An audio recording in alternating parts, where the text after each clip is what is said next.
एक दिन गांव के ऊपर एक सफेद रंग का बहुत बड़ा कौआ उड़ता हुआ आया।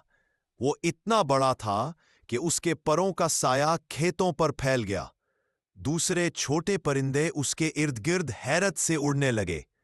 गांव के लोग चौंक गए। किसी ने ऐसा परिंदा पहले कभी नहीं देखा था।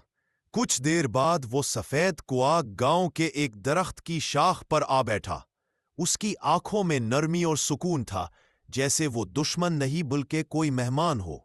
नीचे से बच्चे और औरतें उसे हैरत से देखने लगे, मगर गांव का एक बूढ़ा किसान जो सारी उम्र अपनी फसल को चिड़िया और कौ से बचाता आया था, शक में पड़ गया। वो बोला, ये आम परिंदा नहीं, ये तो जरूर कुछ नुकसान करेगा। और वो अपनी पुरानी बंदूक लेकर खेतों की तरफ चल पड़ा। सफेद कौआ जमीन पर उतरा और दाने चुगने लगा। बाकी छोटे परिंदे भी उसके आसपास खुशी से नाचने लगे। लेकिन बूढ़े किसान ने जब ये मंजर देखा तो गुस्से से बंदूक तान ली। अचानक धमाके की आवाज आई, गोली चली। सफेद कौआ तड़प कर जमीन पर गिर पड़ा। उसके परों से खून टपकने लगा। गांव में खामोशी छा गई। किसान के हाथ कांपने लगे।